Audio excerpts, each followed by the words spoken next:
Hello everyone, this is Kiran. Today we will discuss equilibrium under monopoly. पहले हम meaning देखेंगे कि monopoly क्या है. According to Professor Kosvyani, monopoly is a market situation in which there is a single seller. There are no close substitutes for commodity it produces. There are barriers to entry. Means एकाधिकार वह बाजार है जिसमें किसी वस्तु का केवल एक ही विक्रेता होता है. वह जिस वस्तु का उत्पादन करता है उसके निकटतम प्रतिस्थापन नहीं होते तथा अन्य फर्मों के प्रवेश पर भी प्रतिबंध होता है. मोनोपोली क्या है? जिसमें किसी भी गुड का एक मात्र अधिकार जो होता है वो केवल एक ही व्यक्ति के पास होता है, एक ही प्रोड्यूसर के पास होता है. मोनोपोली जो वर्ड है वो ग्रीक लैंग्वेज के मोनोपोलीन से लिया गया और इसका अर्थ होता है बिक्री का एकमात्र अधिकार. तो हम इसमें एग्जांपल ले सकते हैं मोनोपोली के. जैसे मान लो कि अगर हम अपने किचन में जो गैस यूज़ कर रहे हैं तो गैस बेचने वाले केवल एक ही फर्म है, इंडेन है. या फिर हम लोग जो इलेक्ट्रिसिटी है चाहे वो हम डोमेस्टिक यूज़ के लिए यूज़ कर रहे हैं या कमर्शियल यूज़ के लिए यूज़ कर रहे हैं वो हम सिर्फ इलेक्ट्रिसिटी बोर्ड से ही ले सकते हैं. तो these are the some examples of monopoly. इसके बाद नेक्स्ट हम देखेंगे कैरेक्टरिस्टिक्स या अजम्पशंस ऑफ मोनोपोली और इसे में और क्लियर हो जाएगा कि मोनोपोली की फीचर्स क्या हैं. First feature is one seller and large number of buyers. Monopoly में एकाधिकार में वस्तु का एक ही उत्पादक होता है, सिंगल सेलर होता है और जो बायर्स होते हैं वो लार्ज नंबर्स में होते हैं, यानी कि जो क्रेता हैं उनकी संख्या जो है वो अधिक होती है. Second is monopoly is also an industry. Monopoly is also an industry means कि एकाधिकार में फर्म और उद्योग का कोई अंतर नहीं होता क्योंकि एक ही फर्म है. तो इट मीन्स यहाँ पर हम इंडस्ट्री को स्टडी नहीं करते जैसे हमने परफेक्ट कंपटीशन में किया था. तो monopoly is also an industry. Next is restriction on the entry of new firms. एकाधिकार में नई फर्मों के बाजार में प्रवेश करने पर प्रतिबंध होता है और ये जो रिस्ट्रिक्शंस है वो किसी भी फॉर्म में हो सकती हैं. जैसे वो पेटेंट्स ले लेते हैं, उन्हें गवर्नमेंट के थ्रू लीगली सेंक्शन मिल जाता है. तो ये रिस्ट्रिक्शंस होती हैं जिसके कारण न्यू फर्म्स जो है मार्केट में एंटर नहीं कर पाती. नेक्स्ट फीचर आती है हमारी नो क्लोज सब्स्टिट्यूट. मीन्स एकाधिकारी मोनोपोलिस्ट जिस भी गुड का प्रोडक्शन कर रहा होता है उस वस्तु का कोई भी निकटतम स्थानापन्न क्लोज सब्स्टिट्यूट अवेलेबल नहीं होना चाहिए. अगर उस गुड का कोई भी क्लोज सब्स्टिट्यूट अवेलेबल है तो मोनोपोलिस्ट अपने गुड की जो प्राइस है वो अपनी इच्छा अनुसार डिसाइड नहीं कर सकता. तो इसके लिए ज़रूरी है कि मोनोपोलिस्ट जिस भी गुड का प्रोडक्शन कर रहा है उसका कोई भी क्लोज सब्स्टिट्यूट मार्केट में अवेलेबल नहीं होना चाहिए. नेक्स्ट आता है प्राइस मेकर.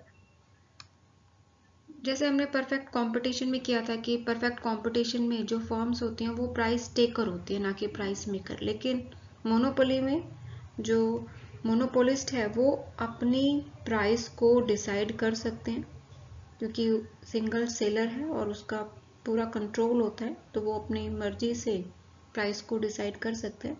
और जो बायर्स होती हैं, अगर बायर्स की बात करें तो एक बायर की जो डिमांड है वो टोटल डिमांड का इतना थोड़ा सा भाग होती है कि वो प्राइस को इफेक्ट नहीं कर पाते. इसलिए मोनोपोलिस्ट जो भी प्राइस डिसाइड करते हैं उन्हें वो प्राइस जो है वो पे करनी ही पड़ती है. एक बात को और ध्यान रखोगे कि मोनोपोलिस्ट प्राइस और प्रोडक्शन एक टाइम में दोनों में से किसी एक को ही डिसाइड कर सकता है. अगर वो प्राइस को डिसाइड कर रहा है तो वो प्रोडक्शन को डिसाइड नहीं करेगा और अगर वो आउटपुट डिसाइड कर रहा है तो वो प्राइस को डिसाइड नहीं करेगा.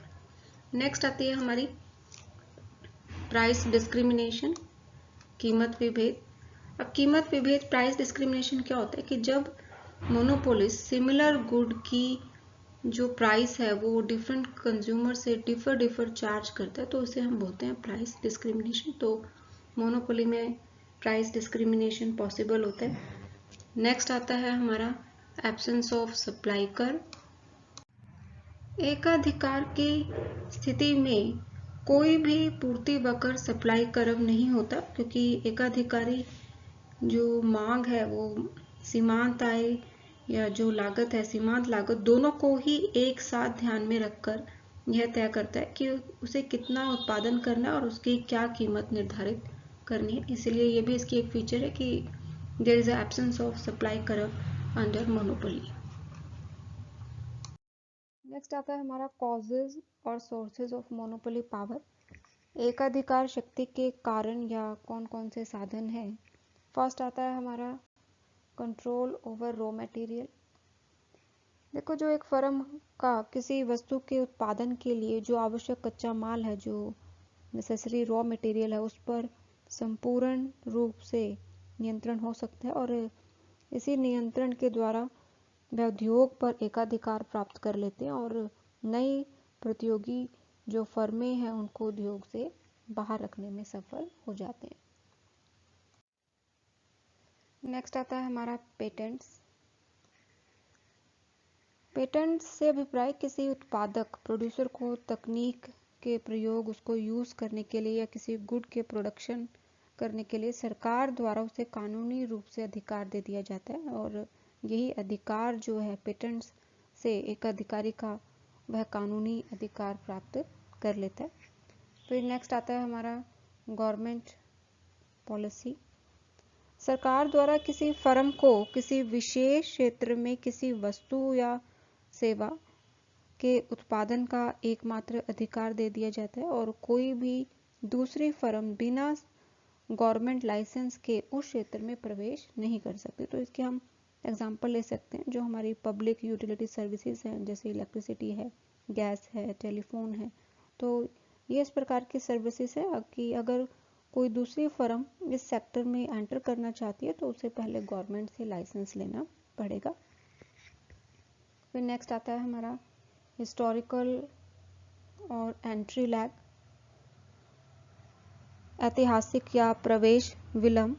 एक फर्म के एकाधिकारी होने का यह भी कारण हो सकता है कि किसी वस्तु का उत्पादन उस फर्म ने सबसे पहले स्टार्ट किया हो, सबसे पहले आरंभ किया हो और किसी वस्तु की बिक्री करने वाली सबसे पहली फर्म को ही सामान्यतः एकाधिकारी स्थिति जो है प्राप्त हो जाती है। तो ये भी एक कॉज है मोनोपोली पावर का।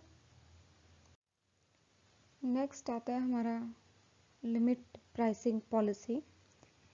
एकाधिकार का एक अन्य कारण वर्तमान फर्मों द्वारा अपनाई जाने वाली लिमिट प्राइसिंग पॉलिसी भी हो सकती है।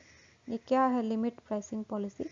जिसमें एग्जिस्टिंग जो फर्म है वो नई फर्मों की लॉन्ग रन एवरेज कोस्ट की तुलना में कम प्राइस को डिसाइड करती है, जिसके कारण नई फर्में जो है मार्केट में एंटर नहीं कर पाती, क्योंकि अगर वो मार्केट में एंटर करती हैं तो प्राइस कम होने के कारण वो अपनी लॉन्ग रन एवरेज कॉस्ट को भी कवर नहीं कर पाते। तो ये भी एक कॉजेज या सोर्सेज हो सकता है मोनोपोली पावर का। फिर नेक्स्ट आता है capital size.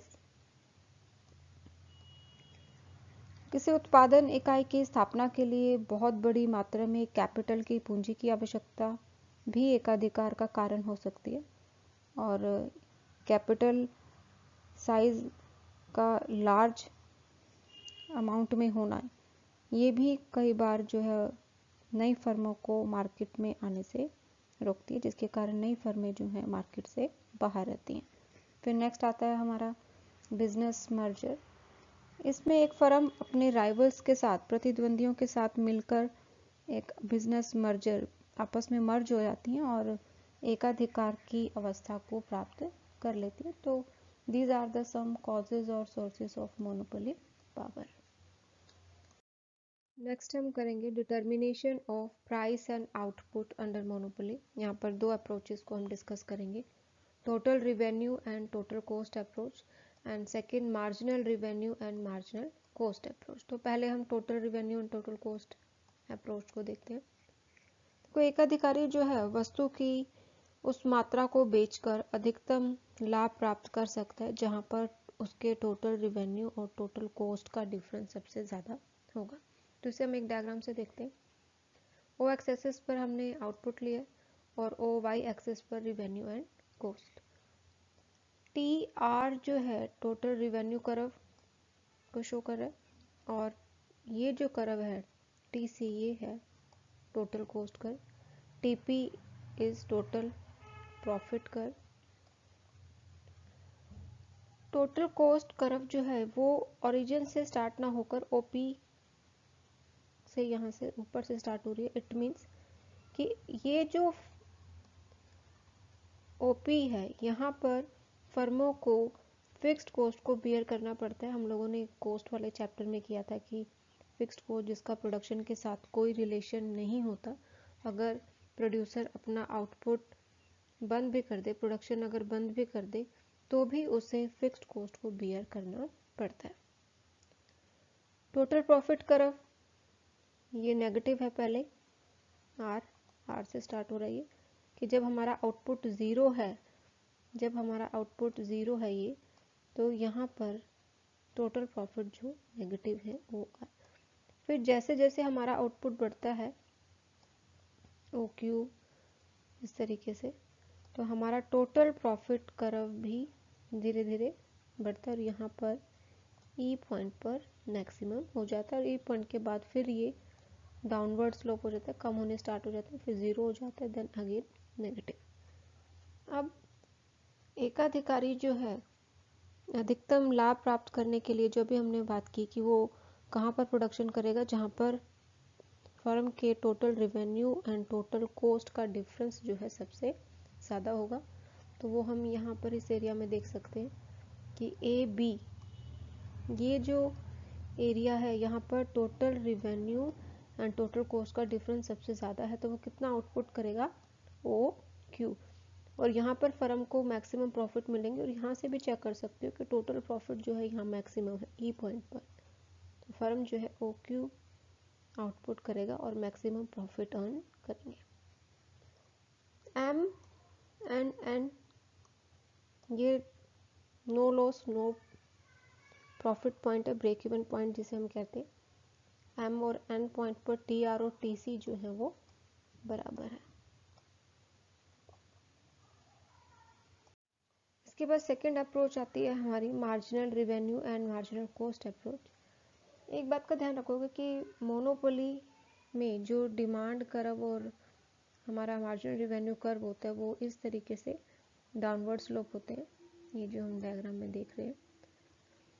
Marginal revenue and marginal cost approach के अकॉर्डिंग एक एकाधिकारी कब संतुलन में होगा, जब एमआर और एमसी, जब एमसी एंड एमआर जब एक दूसरे के बराबर होंगे। Second, when MC cuts MR from below, तो इस तरीके से जब एमसी एमआर को नीचे से काटेगा, तो ये दोनों ही कंडीशन जो है एक साथ फुलफिल होनी चाहिए, तो उस समय जो मोनोपोलिस्ट जो है इक्विलिब्रियम की कंडीशन में होगा। तो यहाँ पर हम देख सकते हैं कि ए आर हमारा कर्व है, दूसरा मार्जिनल रिवेन्यू कर्व है। एमसी एमआर को इस ई पॉइंट पर कट कर रहा है और ये सेकेंड कंडीशन भी यहाँ फुलफिल हो रही है कि MC cut MR from below, तो ई पॉइंट जो है वो इक्विलिब्रियम पॉइंट होगा, तो फर्म कितना आउटपुट करेगी वो क्यू। ये हमारी A R is also known as price and also demand curve. तो ई पॉइंट से अगर यहाँ पर देखेंगे तो ये जो हमारी क्या होगी प्राइस, यहाँ पे कोई नेम भी ले सकते हो, ए क्यू प्राइस होगी, या फिर यहाँ से भी ले सकते हो, कितनी प्राइस होगी ओ पी। तो ये हमारा डिटर्मिनेशन है price and output under monopoly. Next हम करेंगे price determination under short period. देखो हम जानते हैं कि शॉर्ट पीरियड अल्पकाल समय की वह अवधि है जिसमें समय इतना कम होता है कि एकाधिकारी फिक्स्ड कॉस्ट जैसे कि मशीन है, प्लांट्स हैं, इनमें चेंज नहीं कर सकता। अगर एक अधिकारी को अपने गुड की डिमांड बढ़ानी है तो केवल जो हमारे वेरिएबल फैक्टर्स हैं उनको इंक्रीज करके सप्लाई में इंक्रीज कर सकते हैं। शॉर्ट रन में मोनोपोली के संतुलन की अवस्था में, एक अधिकारी के संतुलन की अवस्था में 3 स्थितियां हो सकती हैं। पहली है हमारी super normal profit, second normal profit and then minimum loss. Super normal profit कब होंगे फर्म को? When AR is greater than AC। Normal profits कब मिलेंगे? जब AR और AC बराबर होंगे एक दूसरे के। और मिनिमम लॉस कब होगा? When AR is less than AC, मतलब हमारी रिवेन्यू, एवरेज रिवेन्यू कम हो जाए उसकी एवरेज कॉस्ट से। तो इन्हीं को हम डायग्राम से देखेंगे वन बाय वन। पहले सुपर नॉर्मल प्रॉफिट का देखते हैं। AR और MR हमने से पहले भी डिस्कस किया था कि मोनोपोली में AR और MR कर्व जो है वो डाउनवर्ड स्लोप होती है। इक्विलिब्रियम की कंडीशन कहाँ होगी? जहां MC MR को बिलो से कट करे और दोनों इक्वल हों। तो MC जो MR को इस E पॉइंट पर कट कर रहा है और नीचे से कट कर रहा है, तो इट मीन्स कि E बिंदु हमारा संतुलन का बिंदु है। यहाँ पर फर्म कितना आउटपुट करेगी? OM। इस पॉइंट पर अगर हम आगे ऊपर देखिए प्राइस चेक करें तो कितनी प्राइस डिसाइड करेगी? तो इस पॉइंट से, E पॉइंट से जब हम प्राइस कर्व पर इसको टच करेंगे तो हम देखेंगे A पॉइंट पर यानी कि फर्म कितनी प्राइस डिसाइड करेगी? AM, या फिर यहाँ से भी ले सकते हो POOP।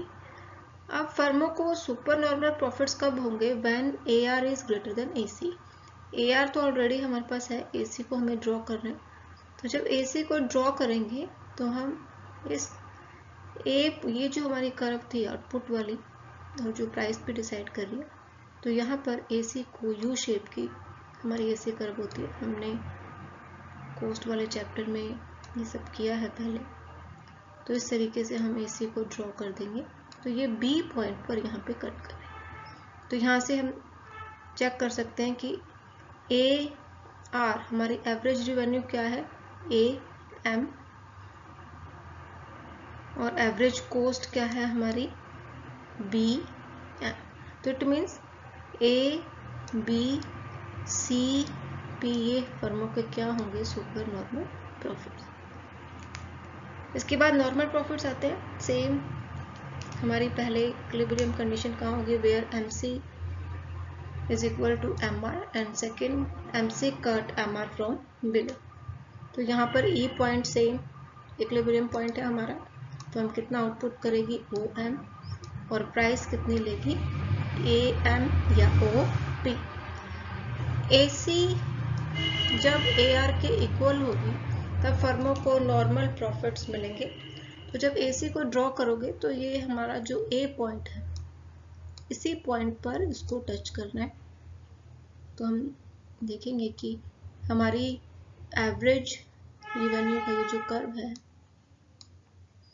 एवरेज रिवेन्यू कितना है? AM। और एवरेज कॉस्ट हमारी कितनी है?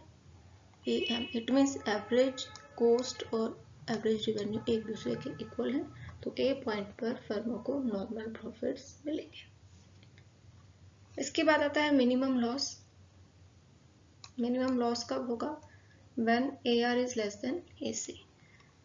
तो यहाँ पर सेम वही कंडीशन है, AR और MR हमारे डाउनवर्ड स्लोप है इक्विलिब्रियम कंडीशन में, where MC is equal to MR and MC cut MR from below. तो E पॉइंट इक्विलिब्रियम का है, परम OM जो है आउटपुट करेगी। लॉस में जब AC को ड्रॉ करोगे तो ये थोड़ा सा ऊपर ड्रॉ करोगे इस तरीके से यहाँ पे, कि हमें क्लियर हो जाए कि अब यहाँ से चेक कर सकते हो फर्मों के कि हमारी एवरेज रिवेन्यू कितनी है? BM। और एवरेज कॉस्ट, ये हमारा एवरेज कॉस्ट कर्व है। एवरेज कॉस्ट कितनी है? AM।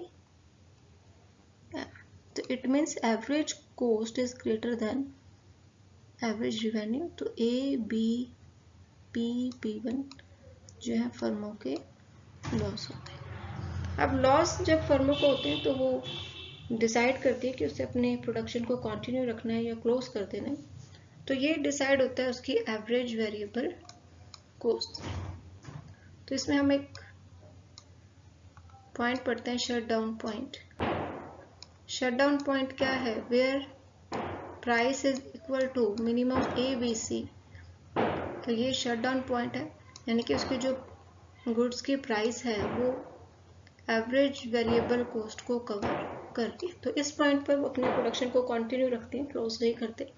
तो इसमें हम जब ABC को ड्रॉ करेंगे तो हमें इक्वल शो करना है AR के, यानी कि प्राइस के। हमने पहले भी डिस्कस किया, AR is also known as price and also known as demand curve. तो यहाँ पर B पॉइंट पर ये AC को ड्रॉ करोगे तो B पॉइंट पर देखोगे कि ABC एंड AR जो है वो इक्वल है। इट मीन्स B पॉइंट जो है वो शट डाउन पॉइंट है। नेक्स्ट हम करेंगे price determination under long run period. अब देखो, लॉन्ग रन पीरियड में एकाधिकारी वहाँ संतुलन प्राप्त करेगा जहाँ पर लॉन्ग रन मार्जिनल कॉस्ट उसकी MR के बराबर हो। लॉन्ग रन बहुत लंबा टाइम पीरियड होता है, हम जानते हैं। तो मोनोपोलिस्ट जो है अपनी फिक्स्ड और वेरिएबल कॉस्ट को बड़ी इजीली चेंज कर सकता है, और अगर डिमांड बढ़ती है उसकी गुड में तो वो सप्लाई में भी उसी के अकॉर्डिंग एडजस्टमेंट कर सकता है। लॉन्ग रन में मोनोपोली को सुपर नॉर्मल प्रॉफिट्स मिलते हैं। सुपर नॉर्मल प्रॉफिट्स कहाँ होंगे? Where AR is greater than long run average cost. Super normal profits इसलिए मिलते हैं क्योंकि हमने अजम्पशन की है कि there is restriction on the entry of new firm. Long run में न्यू फर्म जो है वो मार्केट में एंटर नहीं कर सकती, तो इसीलिए फर्म को सुपर नॉर्मल प्रॉफिट्स मिलती है। तो इसे भी हम एक डायग्राम से देखेंगे। OX पे हमने आउटपुट लिया, OY एक्सिस पर revenue and cost. Same AR and MR हमारे रिवेन्यू कर्व्स हैं जो डाउनवर्ड स्लोप है। इक्विलिब्रियम की condition where MC is equal to MR and MC cut MR from below. तो हम यहाँ पर देखेंगे कि MC का जो कर्व है MR कर्व को इस E पॉइंट पर cut, it means E point जो है हमारा इक्विलिब्रियम पॉइंट है। तो E पॉइंट पर मैं यहाँ पर कितना आउटपुट करेगी? OM।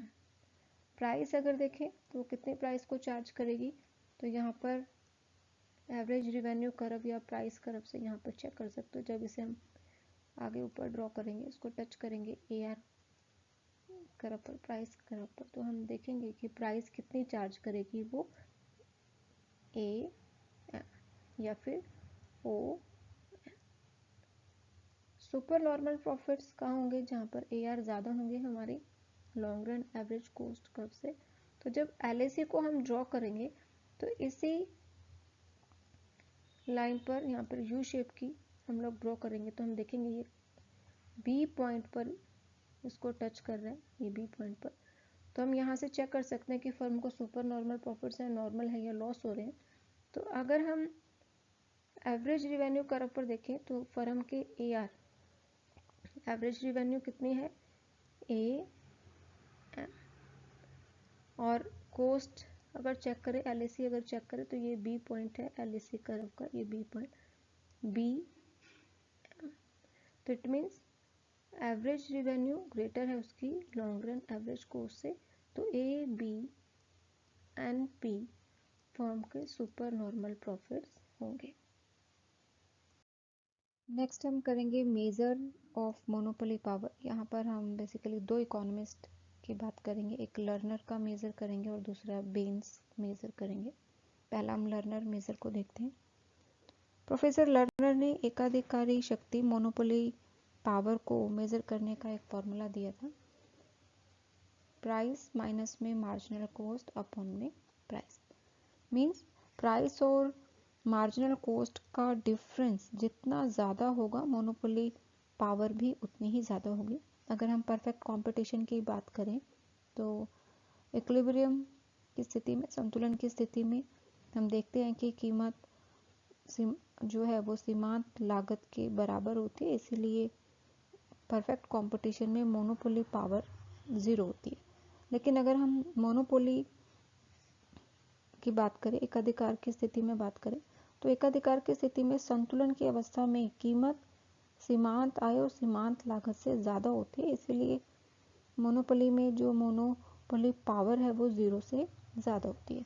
इसके अलावा हम एक बात को और भी यहाँ पे डिस्कस कर सकते हैं कि लर्नर ने एक बात को और आगे एक्सप्लेन किया कि एकाधिकारी द्वारा जो कीमत डिसाइड की जाती है उस पर इलास्टिसिटी ऑफ डिमांड का भी प्रभाव पड़ता है। अगर गुड की डिमांड लेस इलास्टिक है तो एकाधिकारी उसकी ज़्यादा कीमत को डिसाइड कर सकता है, इट मीन्स वहाँ पर मोनोपोली पावर ज़्यादा होगी। अगर किसी भी गुड की डिमांड मोर इलास्टिक है, अधिक लोचदार है, तो ऐसी स्थिति में एकाधिकार उस गुड की कम प्राइस को डिसाइड करता है, तो यहाँ पर जो मोनोपोली पावर है वो भी कम होती है। नेक्स्ट हम बेन्स का मेज़र करेंगे, और बेन्स ने मोनोपोली पावर को मेज़र करने के लिए सुपर नॉर्मल प्रॉफिट की बात की। मीन्स जहाँ पर AR और AC का डिफरेंस सबसे ज़्यादा होगा तो मोनोपोली पावर उतनी ही ज़्यादा होगी, क्योंकि AR और AC का डिफरेंस डिसाइड करता है कि सुपर नॉर्मल प्रॉफिट है या नॉर्मल प्रॉफिट है। तो यहाँ पर अगर हम देखें परफेक्ट कंपटीशन की बात करें, तो परफेक्ट कंपटीशन में in the long run firm को ओनली नॉर्मल प्रॉफिट्स मिलते हैं, इसीलिए उनके पास मोनोपोली पावर 0 होती है। और मोनोपोली की अगर बात करें तो हम देखते हैं in the long run monopolist को सुपर नॉर्मल प्रॉफिट्स मिलते हैं, इसीलिए उनके पास मोनोपोली पावर भी अधिक होती है। नेक्स्ट हम करेंगे comparison between monopoly and perfect competition. First comparison है गोल्स ऑफ द फर्म। देखो, चाहे मोनोपोली हो चाहे परफेक्ट कंपटीशन हो, दोनों ही फर्मों का जो ऑब्जेक्टिव होता है, जो उद्देश्य होता है, वो अपने लाभों को अधिकतम करना होता है। नेक्स्ट आता है नेचर ऑफ द प्रोडक्ट। पूर्ण प्रतियोगिता की जो हमने अजम्पशन की थी परफेक्ट कंपटीशन की, जो सभी फर्मों द्वारा जो उत्पादित वस्तुएं होती हैं, जो प्रोडक्शन वो करती हैं, वो होमोजीनियस होती हैं, समरूप होती हैं, उनमें किसी भी प्रकार का अंतर नहीं पाया जाता। लेकिन मोनोपोली की स्थिति में एकाधिकारी द्वारा जो भी वस्तुओं का उत्पादन किया जाता है वो सिमिलर हो भी सकती हैं और नहीं भी हो सकती। इसके बाद आता है number of sellers and buyers. Perfect competition में there are large number of sellers and buyers, and monopoly में ओनली वन सेलर होता है but large number of buyers होते हैं।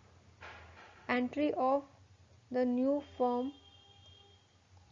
अब हम लोगों ने परफेक्ट कंपटीशन में किया था कि लॉन्ग रन में परफेक्ट कंपटीशन में फर्मों का आना जाना स्वतंत्र होता है। मीन्स अगर लॉन्ग रन में फर्म्स को सुपर नॉर्मल प्रॉफिट्स मिल रहे हैं तो वो मार्केट में एंटर कर सकती हैं, अगर लॉस हो रहा है तो वो मार्केट में छोड़कर जा सकती हैं।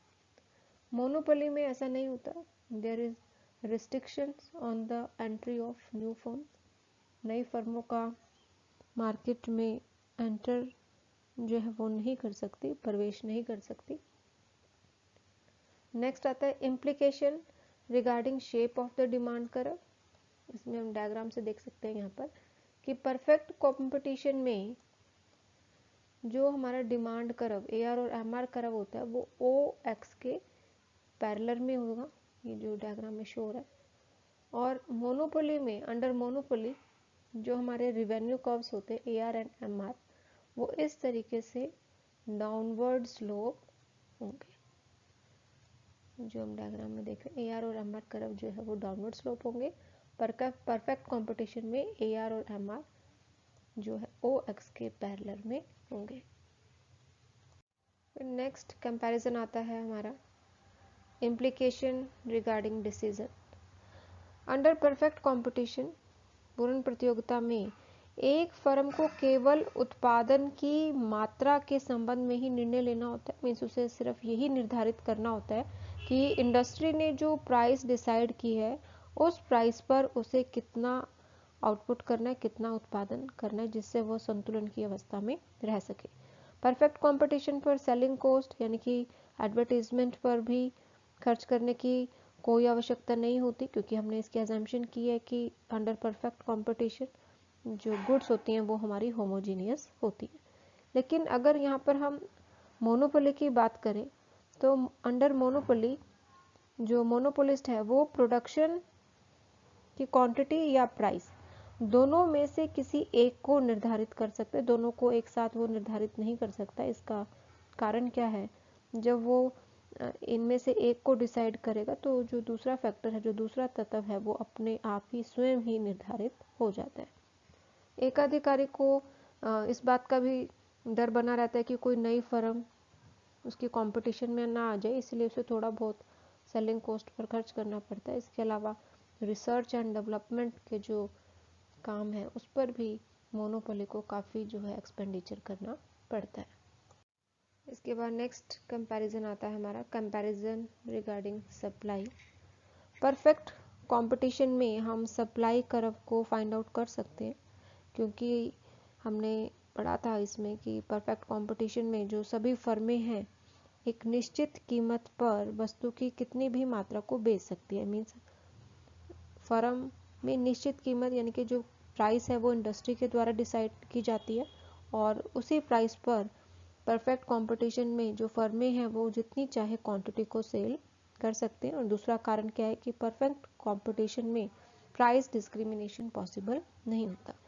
लेकिन अगर मोनोपोली की बात करें तो अंडर मोनोपोली एकाधिकारी की अवस्था में पूर्ति वक्र का, सप्लाई कर्व का अनुमान नहीं लगाया जा सकता। इसका कारण क्या है कि under monopoly price discrimination is possible, क्योंकि वो सिंगल सेलर होती है तो वो कीमत विभेद कर सकती है। इसके बाद नेक्स्ट कंपैरिजन आता है हमारा comparison regarding profit. Perfect competition में लॉन्ग रन में फर्म्स को केवल नॉर्मल प्रॉफिट से मिलते हैं, और अंडर मोनोपोली में लॉन्ग रन में फर्म को सुपर नॉर्मल प्रॉफिट मिलते हैं। क्योंकि सुपर नॉर्मल प्रॉफिट्स इसलिए मिलते हैं क्योंकि हमने अजम्पशन की है कि there is restriction on the entry of new firms. Market में नई फर्म एंटर नहीं कर सकती, तो फर्मों को सुपर नॉर्मल प्रॉफिट्स जो हैं वो प्राप्त होते हैं। उसके बाद नेक्स्ट आता है utilization of resources. Perfect competition की अगर हम बात करें तो जो हमारे फैक्टर्स ऑफ प्रोडक्शन है उनका ऑप्टिमम यूटिलाइजेशन होता है। लेकिन मोनोपोली की अगर बात करें तो मोनोपोली का जो मुख्य उद्देश्य होता है वो अपने लाभों को अधिकतम करना होता है, इसलिए वो अपने प्रोडक्शन की प्राइस को ज़्यादा डिसाइड करती है और आउटपुट की मात्रा को कम रखती है। इट मीन्स कि अंडर मोनोपोली जो हमारे रिसोर्सेज हैं, फैक्टर्स रिसोर्सेज हैं, उनका प्रॉपर यूटिलाइजेशन नहीं हो पाता। इसके बाद हमारा नेक्स्ट कंपैरिजन आता है comparison regarding price and output. इसको एक डायग्राम से देखते हैं। इसमें देखो ये जो कर्व है AR और MR कर्व, ये हमारा परफेक्ट कंपटीशन के रिवेन्यू कर्व्स है। ये जो डाउनवर्ड AR एंड MR है ये हमारे मोनोपोली के रिवेन्यू कर्व्स है। MC यहाँ पर इस पॉइंट पर E पॉइंट पर कट कर रही है, ठीक है। कौन सा है ये? MR कर्व किसका है? मोनोपोली का। और परफेक्ट कंपटीशन में MC जो है MR को, ये वाले जो कर्व है किसके? परफेक्ट कंपटीशन के, ये B पॉइंट पर कट कर रही है। अब यहाँ से हम आउटपुट अगर देखें तो मोनोपोली में कितना आउटपुट हो रहा है? OM। और परफेक्ट कंपटीशन में यहाँ से B पॉइंट से देखोगे तो कितना आउटपुट हो रहा है परफेक्ट कंपटीशन में? ON। प्राइस अगर चेक करें यहाँ पर तो यहाँ प्राइस देखो, ये AR is also known as price, जिसे हमने बार बार डिस्कस किया है। तो यहाँ पर प्राइस देखो कितनी है? AM, या यहाँ से भी ले सकते हो P1 OP1। परफेक्ट कंपटीशन में AR यहाँ पर देखो कितनी प्राइस है? P2 OP2। और आउटपुट कितना है? यहाँ से आउटपुट कितना है हमारा? ON। तो हम कंपैरिजन कर सकते हैं कि मोनोपोली में जो प्राइस होती है वो ज़्यादा होती है as compare to perfect competition, और आउटपुट भी कम होता है। यहाँ पर देखो आउटपुट कितना हो रहा है, सिर्फ OM, और परफेक्ट कंपटीशन में कितना आउटपुट हो रहा है, ON। इट मीन्स मोनोपोली में आउटपुट कम होता है as compare to perfect competition. So these are the comparison between monopoly and perfect competition. Next हम देखेंगे प्राइस डिस्क्रिमिनेशन और डिस्क्रिमिनेटिंग मोनोपोली, कीमत विभेद अथवा भेद मूलक एकाधिकार। कीमत विभेद प्राइस डिस्क्रिमिनेशन वो स्थिति है जिसमें मोनोपोलिस्ट जो है वो सिमिलर गुड की एक से ज़्यादा प्राइस लेता है, एक से ज़्यादा प्राइस पर उसे सेल करता है, बेचता है। According to professor Dooley, discriminatory monopoly means charging different rates from different consumers for the same good or services. विभेदात्मक एकाधिकार का अर्थ है कि एक वस्तु या सेवा को विभिन्न ग्राहकों को विभिन्न कीमतों पर बेचना। तो ये हमारी डेफिनेशन है प्राइस डिस्क्रिमिनेशन की। नेक्स्ट हम काइंड्स देखेंगे, काइंड्स ऑफ प्राइस डिस्क्रिमिनेशन।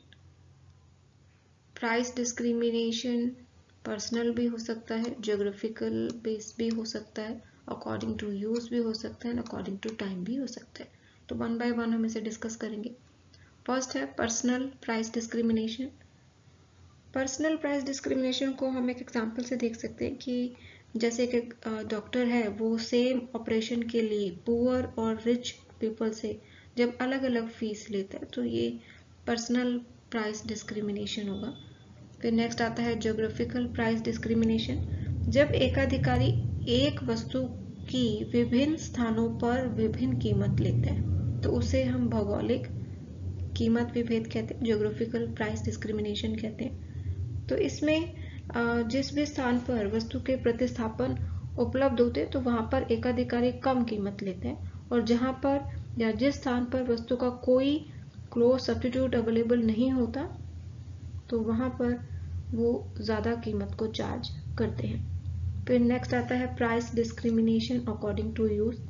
इसे भी हम एक एग्जांपल से देख सकते हैं कि जैसे हम जो इलेक्ट्रिसिटी यूज करते हैं डोमेस्टिक पर्पस के लिए तो उसमें जो पर यूनिट चार्ज है वो ज़्यादा होते हैं as compare to commercial use of power. फिर नेक्स्ट आता है price discrimination according to time. Time के अकॉर्डिंग भी प्राइस डिस्क्रिमिनेशन हो सकता है। जैसे हमारी कई पब्लिक यूटिलिटी सर्विसेज हैं, अगर हम यहाँ पर टेलीफोन या जो हमारी कॉल रेट की बात करें तो कई बार हम देखते हैं कि ज़्यादा नाइट में या फिर जल्दी सुबह की जाने वाली जो कॉल रेट है उनके लिए जो रेट डिसाइड किया जाता है वो लो होता है, और अगर हम कोई भी कॉल रेट दिन में करते हैं तो उसकी कॉल रेट जो है वो हाई हो सकती है। तो these are the some kinds of price discrimination. Next हम देखेंगे degrees of price discrimination. Professor Pigou ने अपनी बुक इकोनॉमिक्स ऑफ वेलफेयर में प्राइस डिस्क्रिमिनेशन को 3 डिग्रीज में डिवाइड किया। Discrimination of first degree, second degree and third degree.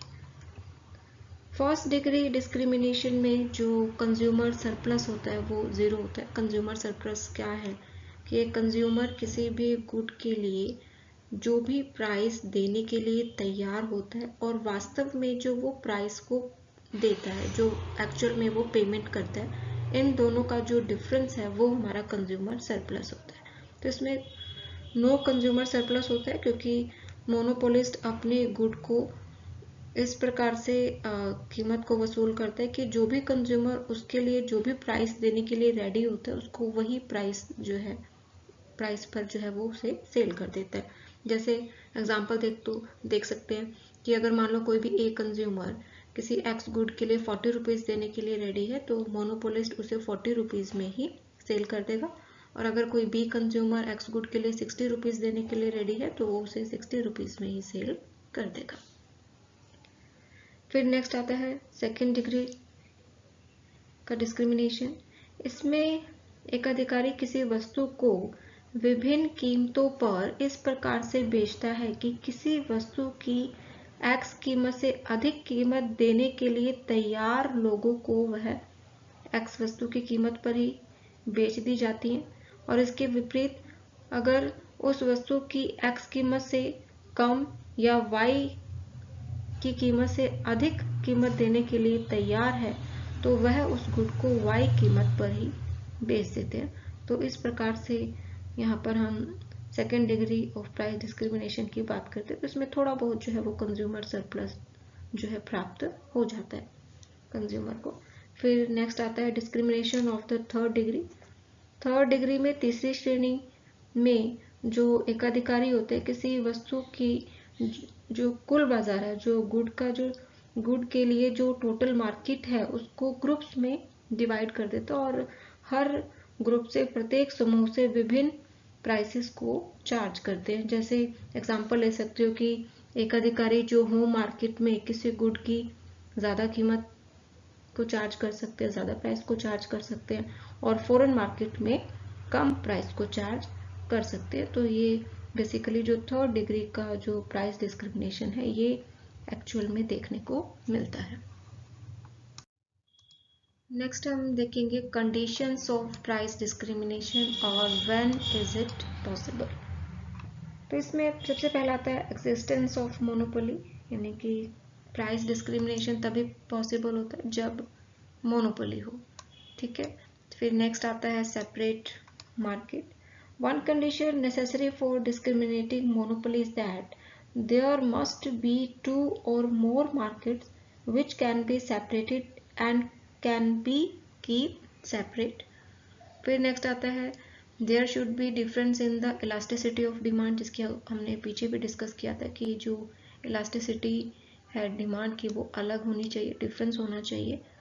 अगर किसी भी गुड की डिमांड इन इलास्टिक है तो मोनोपोलिस्ट वहाँ पर ज़्यादा प्राइस चार्ज कर सकते हैं, और अगर गुड की डिमांड मोर इलास्टिक है तो वहाँ पर गुड की प्राइस को कम चार्ज किया जाता है।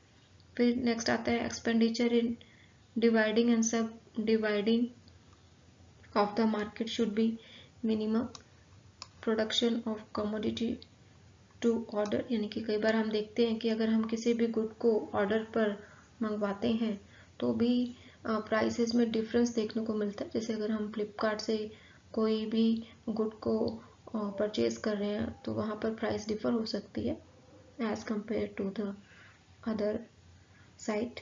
फिर नेक्स्ट आता है लीगल सेंशन। लीगली सेंशन लेकर भी प्राइस डिस्क्रिमिनेशन किया जा सकता है। प्रोडक्ट डिफ्रेंसिएशन, थोड़ा बहुत क्वालिटी में, नेम में, लेबल में चेंज करके प्रोडक्ट डिफ्रेंसिएशन करके भी प्राइस में डिस्क्रिमिनेशन पॉसिबल हो सकता है। फिर नेक्स्ट आता है बिहेवियर ऑफ द कंज्यूमर। इसको भी एक एग्जांपल से देख सकते हैं कि कई बार जो कुछ कंज्यूमर्स होते हैं, अगर हम चंडीगढ़ सेक्टर की बात करें तो सिर्फ 17 सेक्टर से ही गुड्स को परचेज करना ज़्यादा अच्छा मानते हैं। तो ऐसी स्थिति में जो सेलर होता है वो 17 सेक्टर में ज़्यादा प्राइस को चार्ज करता है as compare to the other sectors. तो these are the some conditions of price discrimination. इसके बाद नेक्स्ट हम करेंगे price and output determination under discriminating monopoly. देखो, एकाधिकारी द्वारा जो प्राइस डिस्क्रिमिनेशन की पॉलिसी है, कीमत विभेद की नीति अपनाने का जो मुख्य उद्देश्य होता है वो कुल आय और अपने लाभों में वृद्धि करना होता है। तो कीमत विभेद की स्थिति में जो कीमत का निर्धारण है, जो प्राइस डिटर्मिनेशन है, उसके विश्लेषण के लिए हम दो या दो से अधिक मार्केट की दशाओं के द्वारा उसको व्यक्त कर सकते हैं। तो इसको हम एक डायग्राम से देखते हैं कि हमने मान लिया कि बाजार को दो भागों में बांटा गया है, market A and market B. A R, जो मार्केट ए में ए आर कर्व है ये लेस इलास्टिक है, और मार्केट बी में जो हमारा average revenue A R curve है वो मोर इलास्टिक है। दोनों बाजारों की जो सामूहिक स्थिति है, यानी कि जो इन दोनों की जो सामूहिक स्थिति है वो इस डायग्राम मार्केट से शो हो रहा है, ए प्लस बी में दिखाया गया है। एकाधिकारी संतुलन बिंदु ई पर होगा जहां पर एमसी, ये जो एग्रीगेट मार्जिनल रिवेन्यू कर्व है उसको ई पॉइंट पे कट कर रहा है, इट मीन्स जो टोटल आउटपुट है मोनोपोलिस्ट का डिस्क्रिमिनेटिंग मोनोपोली में वो कितना है ओ क्यू। तो इस ओ क्यू आउटपुट को वो दोनों मार्केट में किस प्रकार से बांटेगा कि वो अपने प्रॉफिट को मैक्सिमाइज कर सके। तो ए मार्केट की अगर बात करें तो ए मार्केट में जहाँ पर A R curve less elastic है वहाँ पर कितना आउटपुट वो डिस्ट्रीब्यूट करेगा ओ ए और प्राइस कितनी लेगा ओ पी 1। बी मार्केट में अगर चेक करें तो बी मार्केट में हम देखेंगे कि आउटपुट जो है वो ज़्यादा है एज कंपेयर टू मार्केट ए। अगर प्राइस की बात करें तो प्राइस यहाँ पर कम है एज कंपेयर टू मार्केट ए। तो हम कह सकते हैं कि जो डिस्क्रिमिनेटिंग मोनोपोली के अंतर्गत एकाधिकारी का जो मुख्य उद्देश्य होता है वो अपने लाभों को अधिकतम करना होता है, अपनी जो कुल आय है उसको अधिकतम करना होता है। नेक्स्ट आता है हमारा इफेक्ट्स ऑफ प्राइस डिस्क्रिमिनेशन। यहाँ पर 2 टाइप से हम इफेक्ट्स की बात करेंगे, beneficial effects and harmful effect. पहले बेनिफिशियल इफेक्ट्स की बात करते हैं। बेनिफिशियल टू द पुअर, यदि किसी वस्तु की कीमत इसीलिए थोड़ी रखी जाए कि जो पुअर लोग हैं, जो पुअर फैमिलीज हैं, उसका लाभ वो उठा सके, और कीमत को कम करने से जो हानि होती है, जो लॉस होता है, उसे अगर हम रिच पीपल से ज़्यादा कीमत चार्ज करके अगर हम पूरा करते हैं तो ये जो प्राइस डिस्क्रिमिनेशन है वो सोसाइटी के लिए बेनिफिशियल हो सकता है। फिर नेक्स्ट आता है पब्लिक यूटिलिटी सर्विसेज। ऐसी बहुत सारी पब्लिक यूटिलिटी सर्विस होती हैं जिसमें प्राइस डिस्क्रिमिनेशन की पॉलिसी को बिना अडॉप्ट जो है बिना अडॉप्ट किए नहीं यूज़ की जा सकती। जैसे रेलवेज़ की हम लोग सर्विसेज देखते हैं, यहाँ पर जो सर्विसेज प्रोवाइड की जाती है उसमें डिस्क्रिमिनेशन होता है प्राइस में। इसी तरीके से अगर हम डॉक्टर की सर्विसेज की बात करें, अगर रूरल सेक्टर की बात करें या अर्बन सेक्टर की बात करें, तो यहाँ पर जो फीस है उसमें डिफरेंस देखने को मिलता है, जो आर्थिक कल्याण में वृद्धि करता है, जो इकोनॉमिक वेलफेयर को बढ़ाता है। फिर नेक्स्ट आता है फुल यूटिलाइजेशन ऑफ रिसोर्सेज। कीमत विभेद का इसमें हम डंपिंग का एग्जांपल ले सकते हैं, जो हमारे लिए बेनिफिशियल हो सकता है कि इसके अंतर्गत विदेशों में वस्तुएं सस्ती बेचकर, कम प्राइस पर बेचकर प्रोड्यूसर जो है अपनी एक्सेस कैपेसिटी, अतिरिक्त क्षमता का उपयोग कर सकते हैं। But there are some harmful effects, जैसे no proper use of factor of production. Price discrimination के फलस्वरूप उत्पादन के साधनों का उचित उपयोग नहीं हो पाता, क्योंकि एकाधिकारी जो है वो लग्जरियस गुड्स का ज़्यादा प्रोडक्शन करते हैं, क्योंकि इसमें प्राइस डिस्क्रिमिनेशन करने की जो पॉसिबिलिटी होती है वो ज़्यादा होती है। फिर नेक्स्ट आता है लेस प्रोडक्शन। प्राइस डिस्क्रिमिनेशन उस कंडीशन में भी हार्मफुल होता है जब मोनोपोलिस्ट अपने प्रॉफिट को मैक्सिमाइज करने के लिए प्रोडक्शन का, वस्तु का जो प्रोडक्शन है उसको कम प्रोड्यूस करते हैं और उसकी प्राइस जो है जब वो ज़्यादा चार्ज करते हैं। तो अगर ऐसी कंडीशन होती है तो ये हमारी इकोनॉमिक वेलफेयर पर हार्मफुल इफेक्ट डालती है। So this is our topic. Thank you everyone.